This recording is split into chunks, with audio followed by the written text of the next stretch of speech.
All right, this is the last of it. I thought the other one was. I'm Dr. Cheryl Meier. Welcome back. This is the last of the book, The Princess and the Goblin by George MacDonald. It's so old that it's free domain, no copyright. So here's a rose, because I'm sure we'll run into roses again. Let's see. Okay. So Curdy saw the face of Ludi, but nowhere could he see the princess. Seized with the horrible conviction that Harelip had already carried her off, he rushed amongst them, unable for wrath to sing any more, but stamping and cutting with greater fury than ever. Stamp on their feet, he shouted, and in a moment the goblins were disappearing through the hole in the floor like rats and mice. They could not vanish so fast, however, but that many more goblin feet had to go limping back over the underground ways of the mountain that morning. Presently, however, they were reinforced from above by the king and his party, with the redoubtable queen at their head. Finding Curdy again busy amongst her unfortunate subjects, she rushed at him once more with rage of despair, and this time gave him a bad bruise on the foot. Then a regular stamping fight got up between them. Curdy, with the point of his hunting knife, kept her from clasping his mighty arms about him, as he watched his opportunity of getting once more a good stamp on her skin-shod foot. But the queen was more wary as well as more agile than hitherto. The rest, meantime, finding their adversary thus matched for the moment, paused in their headlong hurry and turned to the shivering group of women in the corner. As if determined to emulate his father and have a son-woman of some sort to share his future throne, Harelip rushed at them, caught up Ludi, and sped with her to the hole. She gave a great shriek, and Curdy heard her and saw the plight she was in. Gathering all his strength, he gave the queen a sudden cut across the face with his weapon, came down as she started back, and with all his weight on the proper foot, and sprung to Ludi's rescue. The prince had 2 defenseless feet, and on both of them Curdy stamped just as he reached the hole. He dropped his burden and rolled shrieking into the earth. Curdy made one stab at him, and he disappeared. And as he disappeared, caught hold of the senseless Ludi, and having dragged her back to the corner, there mounted guard over her, preparing once more to encounter the queen, her face streaming with blood, and her eyes flashing green lightning through it. She came on with her mouth open and teeth grinning like a tiger's, followed by the king and her bodyguard of the thickest goblins. But the same moment in rushed the captain and his men, and ran at them stamping furiously. They dared not encounter such an onset. Away they scurried, the queen foremost. Of course, the right thing would have been to take the king and queen prisoners and hold them hostages for the princess, but they were so anxious to find her that no one thought of detaining them until it was too late. Having thus rescued the servants, they set about searching the house once more. None of them could give the least information concerning the princess. Ludi was almost silly with terror, and although scarcely able to walk, would not leave Curdy's side for a single moment. See?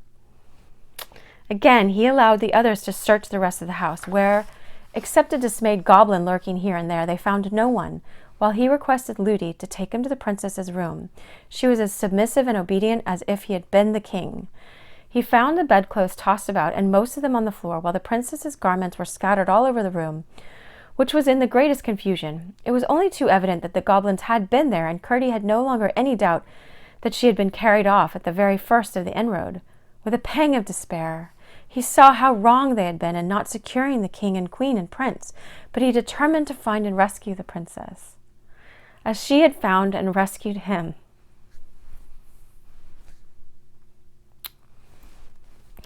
Or meet the worst fate to which the goblins could doom him.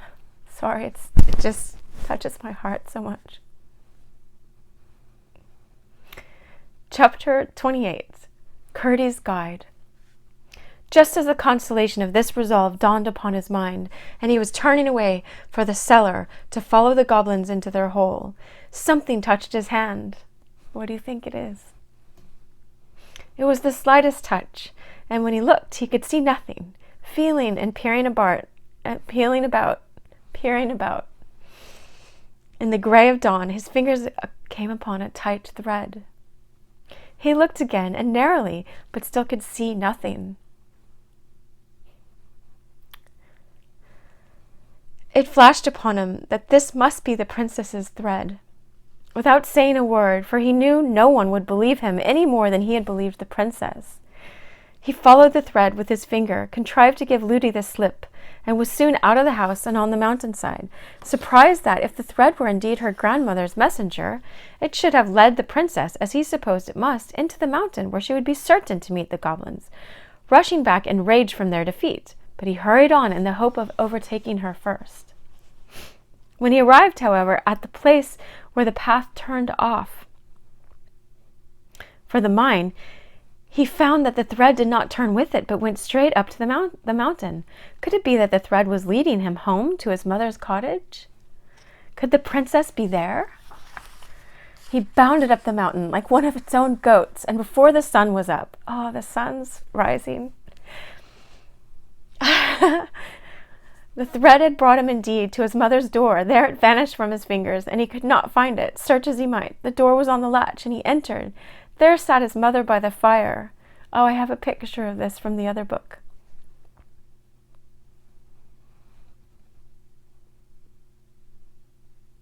And in her arms lay the princess, fast asleep. "Hush, Curdie," said his mother. "Do not wake her. I'm so glad you're come. I thought the cobs must have got you again." With a heart full of delight, Curdie sat down at a corner of the hearth, on a stool opposite his mother's chair, and gazed at the princess, who slept as peacefully as if she had been in her own bed. All at once she opened her eyes and fixed them on him. "Oh, Curdie, you're come," she said quietly. "I thought you would." Curdie rose and stood before her with downcast eyes. "Irene," he said, "I'm very sorry I did not believe you." "Oh, never mind, Curdie," answered the princess. "You couldn't, you know. You do believe me now, don't you?" "I can't help it now. I ought to have helped it before." "Why can't you help it now?" "Because just as I was going into the mountain to look for you, I got hold of your thread and it brought me here."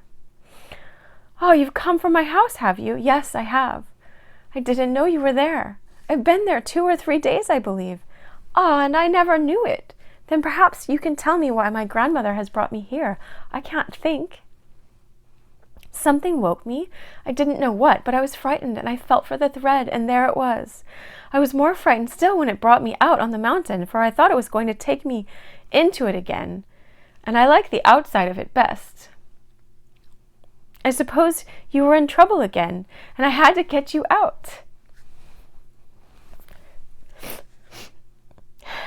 "I supposed you were in trouble again," that's what she said, "and that I had to get you out, but it brought me here instead, and oh, Curdie, your mother has been so kind to me." Remember, the princess doesn't have a mother anymore, but she has her great-great-grandmother. "Just like my own grandmother." Your mother has been so kind to me, just like my own grandmother." Here Curdie's mother gave the princess a hug. And and the princess turned and gave her a sweet smile and held up her mouth to kiss her. "Then you didn't see the cobs?" asked Curdie. "No, I haven't been into the mountain, I told you, Curdie, but the cobs have been into your house, all over it, and into your bedroom, making such a row." "What did they want there? It was very rude of them." "They wanted you, to carry you off into the mountain with them, for a wife to their Prince Harelip." "Oh, how dreadful!" cried the princess, shuddering. "But you needn't be afraid, you know. Your grandmother takes care of you." "Ah, you do believe in my grandmother, then? I'm so glad. She made me think you would some day." I can't believe this story. All at once, Curdie remembered his dream and was silent, thinking, his dream when his leg got healed and it smelled like roses. "But how did you come to be in my house and me not know it?" asked the princess. Then Curdie had to explain everything, how he had watched for her sake, and how he had been wounded and shut up by the soldiers, and how he heard the noises and could not rise, and how the beautiful old lady had come to him, and all that followed. "Poor Curdie, to lie there hurt and ill, and me never to know it!" exclaimed the princess, stroking his rough hand. "I would have come and nursed you if they had told me." "I didn't see you were lame," said his mother. Am I, mother? Oh, yes, I suppose I ought to be. I declare I've never thought of it since I got up to go down amongst the cobs. Let me see the wound, said his mother. He pulled down his stocking, when behold, except a great scar, his leg was perfectly sound. You know why. Curdie and his mother gazed in each other's eyes, full of wonder. But Irene called out, I thought so, Curdie. I was sure it wasn't a dream. I was sure my grandmother had been to see you. Don't you smell the roses? It was my grandmother healed your leg and sent you to help me. No, Princess Irene, said Curdie. I wasn't good enough to be allowed to help you. I didn't believe you. Your grandmother took care of you without me. She sent you to help my people anyhow. I wish my King Papa would come. I do want so to tell him how good you have been. But said the mother, we are forgetting how frightened your people must be. You must take the princess home at once, Curdie, or at least go and tell them where she is. Yes, mother, only I'm dreadfully hungry. Do let me have some breakfast first. They ought to have listened to me, and then they wouldn't have been taken by surprise as they were. That is true, Curdie, but it is not for you to blame them much, you remember? People not believing people. Sometimes people believe stories more than the truth. Yes, mother, I do. Only I must really have something to eat. You shall, my boy, as fast as I can get it, said his mother, rising and setting the princess on her chair. But before his breakfast was ready, Curdie jumped up so suddenly as to startle both his companions. Mother, mother, he cried, I was forgetting. You must take the princess home yourself. I must go and wake my father.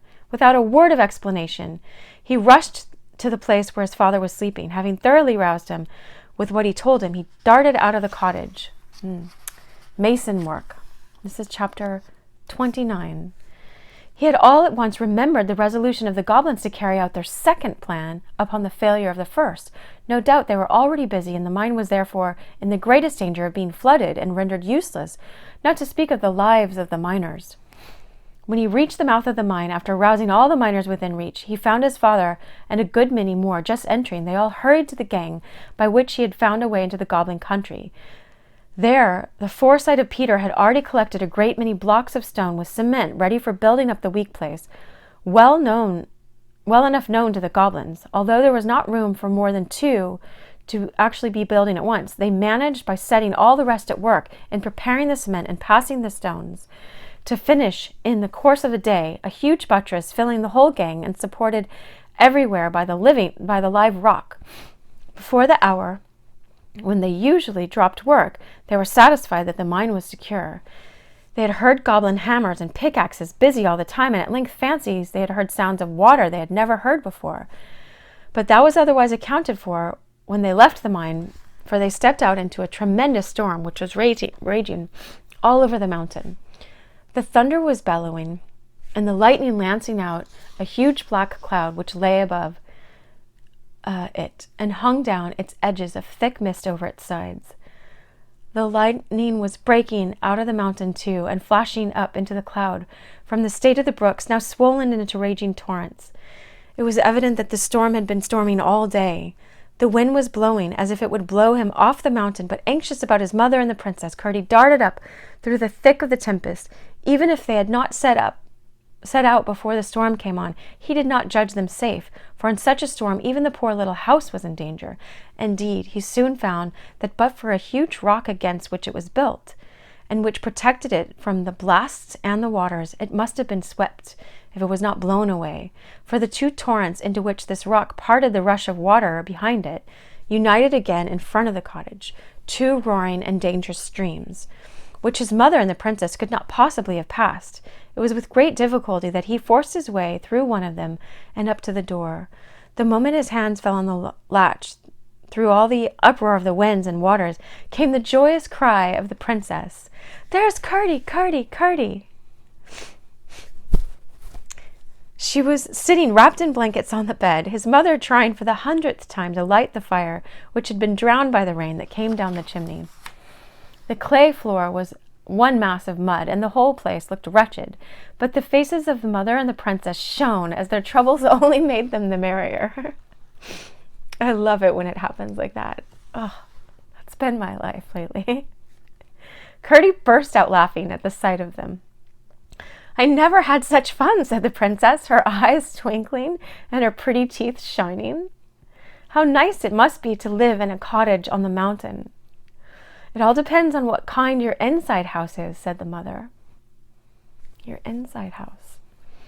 "I know what you mean," said Irene. "That's the kind of thing my grandmother says."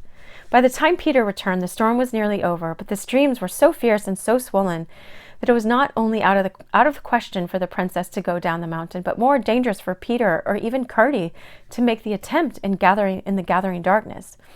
"They will be dreadfully frightened about you," said Peter to the princess, "but we cannot help it. We must wait till the morning." With Curdie's help, the fire was lighted at last, just like all my candles.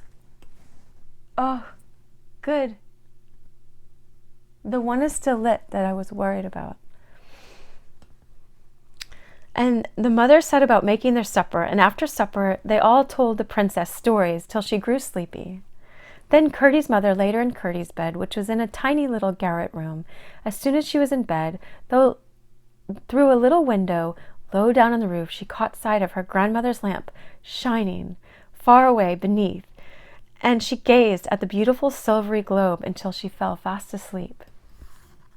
Chapter 30. The King and the Kiss. Oh, this is so magical. Oh. The next morning, the sun rose so bright that Irene said the rain had washed his face and let the light out clean. The torrents were still roaring down the side of the mountain, but they were so much smaller as to not be dangerous in the daylight. After an early breakfast, Peter went to his work, and Curdie and his mother set out to take the princess home. They had difficulty in getting her dry across the stream, and Curdie had again and again to carry her. But at last they got safe on the broader part of the road and walked gently down towards the king's house. And what should they see as they turned the last corner but the last of the king's troop riding through the gate? "Oh, Curdie," cried Irene, clapping her hands right joyfully, "my king papa is come." The moment Curdie heard that, he caught her up in his arms and set off at full speed, crying, "Come on, mother dear, the king may break his heart before he knows that she is safe." Irene clung around his neck, and he ran with her like a deer. When he entered the gate into the court, there sat the king on his horse with all the people of the house about him, weeping and hanging their heads. The king was not weeping, but his face was white as a dead man's, and he looked as if the life had gone out of him. Let me show you the picture of Curdie carrying Irene.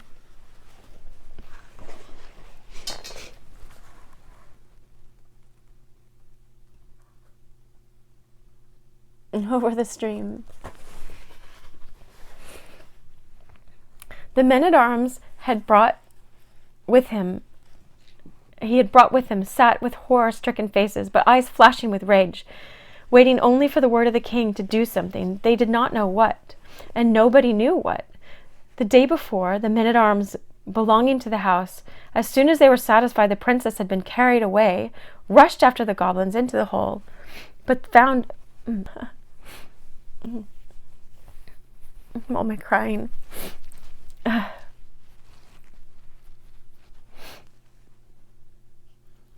The day before, the men-at-arms belonging to the house, as soon as they were satisfied the princess had been carried away, rushed after the goblins into the hole, but found that they had already so skillfully blockaded the narrowest part, not many feet below the cellar, that without miners and their tools they could do nothing. Not one of them knew where the mouth of the mine lay, and some of those who had set out to find it had been overtaken by the storm and had not even yet returned. Poor Sir Walter was especially filled with shame, and almost hoped the king would order his head to be cut off. For to think of that sweet little face down amongst the goblins was unendurable. Oh, they thought the princess was down there. When Curdie ran in at the gate with the princess in his arms, they were all so absorbed in their own misery and awed by the king's presence and grief that no one observed his arrival. He went straight up to the king, where he sat on his horse. "Papa, papa," the princess cried, stretching out her arms to him. "Here I am." The king started. The color rushed to his face. He gave an inarticulate cry. Curdie held up the princess, and the king bent down and took her from his arms. As he clasped her to his bosom, the big tears went dropping down his cheeks and his beard. And such a shout arose from all the bystanders that the startled horses pranced and capered, and armor rang and clattered, and the rocks of the mountain echoed back the noises. The princess greeted them all as she nestled in her father's bosom. And the king did not set her down until she had told them all the story. But she had more to tell about Curdie than about herself. And what she did tell about herself, none of them could understand except the king. And Curdie, who stood by the king's knees, stroking the neck of the great white horse. And still, as she told what Curdie had done, Sir Walter and the others added to what she told, even Ludi joining in the praises of his courage and energy. Curdie held his peace, looking quietly up in the king's face. And his mother stood on the outskirts of the crowd, listening with delight. For her son's deeds were pleasant in her ears, until the princess caught sight of her. "And there is mother, King Papa," she said. "See there, she's such a nice mother, and has been so kind to me." They all parted asunder as the king made a sign to her to come forward. She obeyed and gave her his hand, but could not speak. "And now, King Papa," the princess went on, "I must tell you another thing. One night, long ago, Curdie drove the goblins away and brought Ludi and me safe from the mountain, and I promised him a kiss when we got home, but Ludi wouldn't let me give it him. I don't want you to scold Ludi, but I want you to tell her that princesses must do as she promises. A princess must do as she promises. Indeed, she must, my child, except it be wrong," said the king. "There, give Curdie a kiss." And as he spoke, he held her towards him. The princess reached down, threw her arms around Curdie's neck, and kissed him on the mouth, saying, "There, Curdie, there's the kiss I promised you." I'll show you the picture.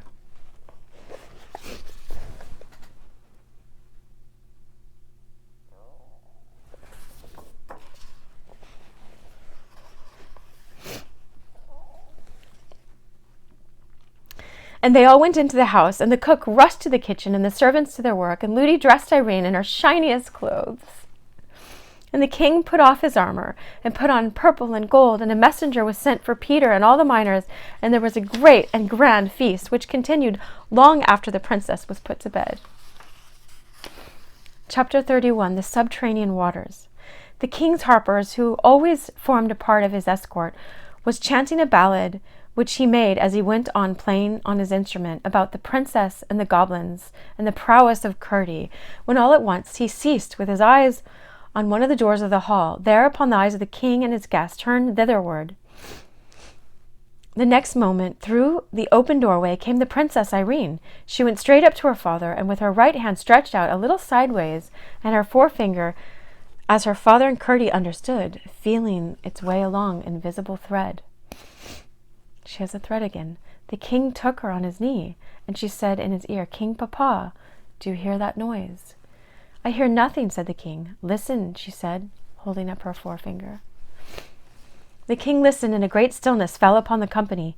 Each man, seeing the king listened also, and the harper sat with his harp between his arms, and his fingers silent upon the strings. Excuse me. "I do hear a noise," said the king at length, "a noise as of distant thunder. It's coming nearer and nearer. What can it be?" They all heard it now, and each seemed ready to start to his feet as he listened. Yet all sat perfectly still. The noise came rapidly nearer. "What can it be?" said the king again. "I think it must be another storm coming over the mountain," said Sir Walter. Then Curdie, who at first word of the king had slipped from his seat and laid his ear to the ground, rose up quickly, and approaching the king said, speaking very fast, "Please, your majesty, I think I know what it is. I have no time to explain, for that might make it too late for some of us. Will your majesty give orders that everybody leave the house as quickly as possible and get up the mountain?" The king, who was the wisest man in the kingdom, knew well that there was a time when things must be done, and questions left till afterwards. He had faith in Curdie, and rose instantly with Irene in his arms. "Every man and woman, follow me," he said, and strode out into the darkness. Before he had reached the gate, the noise had grown to a great thundering roar, and the ground trembled beneath their feet, and before the last of them had crossed the court, out after them from the great hall door came a huge rush of turbid water, and almost swept them away. The thread of the grandmother got there just in time, didn't it? But they got safe out of the gate and up the mountain, while the torrent went roaring down the road into the valley beneath. I'm glad they had a feast before this. Curdie had left the king and the princess to look after his mother, whom he and his father, one on each side, caught up with the stream when the stream overtook them and carried safe and dry. When the king had got out of the way of the water a little up the mountain, he stood with the princess in his arms, looking back with amazement on the issuing torrent, which glimmered fierce and foamy through the night. There Curdie rejoined them. "Now, Curdie," said the king, "what does it mean? Is this what you expected?" "It is, your majesty," said Curdie, and proceeded to tell him about the second scheme of the goblins, who, fancying the miners of more importance to the upper world than they were, had resolved, if they should fail in carrying off the king's daughter, to flood the mine and drown the miners. Then he explained what the miners had done to prevent it. The goblins had, in pursuance of their design, let loose all the underground reservoirs and streams, expecting the water to run down into the mine, which was lower than their part of the mountain, for they had, as they supposed, not knowing of the solid wall close behind, broken a passage through into it. But the readiest outlet the water could find had turned out to be the tunnel they had made to the king's house, the possibility of which catastrophe had not occurred to the young miner until he laid his ear on the floor of the hall. What was then to be done? The house appeared in danger of falling, and every moment the torrent was increasing. "We must set out at once," said the king. "But how to get at the horses?" Shall I see if we can manage that?" said Curdie. "Do," said the king. Curdie gathered the men-at-arms and took them over the garden wall, and so to the stables. They found their horses in terror. The water was rising fast around them, and it was quite time they were got out. But there was no way to get them out except by riding them through the stream, which was now pouring from the lower windows as well as the door. As one horse was quite enough for any man to manage through such a torrent, Curdie got on the king's white charger, and, leading the way, brought them all in safety to the rising ground. "Look, look, Curdie!" cried Irene. The moment that, having dismounted, he led the horse up to the king, Curdie did look and saw high in the air, somewhere about the top of the king's house, a great globe of light. He saw it. He's got eyes to see it, shining like the purest silver. "Oh," he cried in some consternation, "that is your grandmother's lamp. We must get her out. I will go and find her. The house may fall, you know." Grandmother's lamp. "My grandmother is in no danger," said Irene, smiling. "Here, Curdie, take the princess while I get on my horse," said the king. Curdie took the princess again, and both turned their eyes to the globe of light. The same moment there shot from it a white bird, which, descending with outstretched wings, made one circle round the king and Curdie and the princess, and then glided up again. The light and the pigeon vanished together. "Now, Curdie," said the princess, as he lifted her to her father's arms, "you see my grandmother knows all about it and isn't frightened. I believe she could walk through that water and it wouldn't wet her a bit." "But, my child," said the king, "you will be cold if you haven't something more on. Run, Curdie, my boy, and fetch anything you can lay your hands on to keep the princess warm. We have a long ride before us." Curdie was gone in a moment, and soon returned with a great rich fur, and the news that dead goblins were tossing about in the current through the house. They had been caught in their own snare. Instead of the mine, they had flooded their own country, whence they were now swept up, drowned. Irene shuddered, but the king held her close to his bosom. Then he turned to Sir Walter and said, "Bring Curdie's father and mother here." "I wish," said the king, when they stood before him, "to take your son with me. He shall enter my bodyguard at once and wait for further promotion." Peter and his wife, overcome, only murmured almost inaudible thanks, but Curdie spoke aloud. "Please, your majesty," he said, "I cannot leave my father and mother." "Please, your majesty,"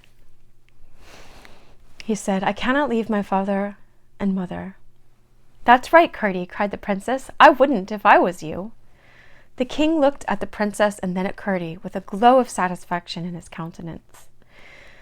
I too think you are right, Curdie, he said, and I will not ask you again, but I shall have a chance of doing something for you sometime.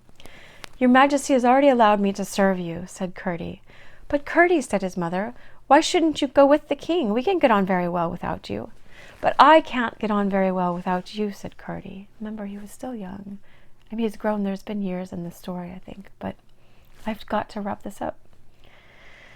The king is very kind, but I could not be half the use to him that I am to you. Please, your Majesty, if you wouldn't mind giving my mother a red petticoat. I should have got her one long ago, but for the goblins. As soon as we get home, said the king, Irene and I will search out the warmest one to be found and send it by one of the gentlemen. Yes, that we will, said the princess, and next summer we'll come back and see you wear it. Curdie's mother, she added, shan't we, King Papa? Yes, my love, I hope so, said the king. Then turning to the miners, he said, will you do the best you can for my servants tonight? I hope they will be able to return to the house tomorrow. The miners with one voice promised their hospitality. Then the king commanded his servants to mind whatever Curdie should say to them, and after shaking hands with him and his father and mother, the king and the princess and all their company rode away down the side of the new stream, which had already devoured half the road, into the starry nights. This chapter is 32, and it's called The Last Chapter. All the rest went up the mountain and separated in groups to their homes of the miners.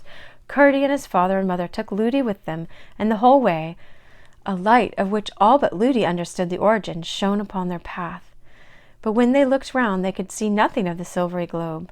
For days and days the water continued to rush from the doors and windows of the king's house, and a few goblin bodies were swept out into the road. Curdie saw that something must be done. He spoke to his father and the rest of the miners, and they at once proceeded to make another outlet for the waters. By setting all hands to work, tunneling here and building there, they soon succeeded, and having also made a little tunnel to drain the water away from under the king's house, they were soon able to get into the wine cellar, where they found a multitude of dead goblins, among the rest the queen, with the skin shoe gone and the stone one fast to her ankle, for the water had swept away the barricade which prevented the men-at-arms from following the goblins, had greatly widened to the passage. They built it securely up, then went back to their labors in the mine. A good many goblins with their creatures escaped from the inundation out upon the mountain, but most of them soon left that part of the country, and most of those who remained grew milder in character, and indeed became very much like the Scotch brownies. I can't remember if brownies are fairies. Can't remember right now. Their skulls become softer as well as their hearts, and their feet grew harder. And by degrees they became friendly with the inhabitants of the mountain, and even with the miners. But the latter were merciless to any of the cob's creatures that came in their way, until at length they all but disappeared.